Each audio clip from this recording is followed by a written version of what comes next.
మదనపల్లిలో కిడ్నాప్కి గురైన ఇద్దరు మైనర్ బాలికల ఘటనని గంటల వ్యవధిలోనే దిశ పోలీసులు ఛేదించారు. దిశ SOSకు చిన్నారుల తల్లి లావణ్య కాల్ చేసి సమాచారం ఇచ్చారు. పిల్లలను కిడ్నాప్ చేసి డబ్బులు డిమాండ్ చేసిన నిందితుడిని గంటల వ్యవధిలోనే పట్టుకున్నారు. కదిరి బస్టాండ్లో నిందితుడిని పట్టుకొని చిన్నారులని కాపాడారు. చిన్నారుల బాబాయి సోమశేఖర్ కిడ్నాప్ చేసినట్లుగా పోలీసులు గుర్తించారు. సకాలంలో దిశ SOSకి కాల్ చేయడం వల్లనే తన పిల్లలు దొరికారని తల్లి లావణ్య తెలిపింది. నమస్తే సార్, నా పేరు లావణ్య సార్. ఈ పాప నా కూతురు, ఈ పాప వచ్చి నా బావ కూతురు సార్.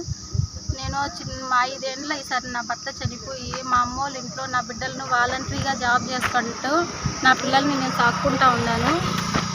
మా బావ full psycho sir, full drinker. మా పాపను 2 రోజులు హాలిడేస్ అని మా అత్త మా అమ్మోళ్ళ ఇంట్లో బలవంతంగా పిలుచుకొని వెళ్ళిపోయినాడు సార్. నిన్న మధ్యాహ్నం పిలుచుకొని వెళ్ళిపోయినాడు. అప్పటి నుంచి మేము సార్ వాళ్ళతో SI సార్ కూడా నేను కాల్ చేశాను సార్, మాట్లాడినాము. మళ్ళీ మేము దిక్కు తెలియక ఎక్కడెక్కడో ఎత్తికినాము. లాస్ట్కు SI సారు, కానిస్టేబుల్ అందరూ వచ్చి మా పిల్లల్ని సేవ్ చేశారు సార్.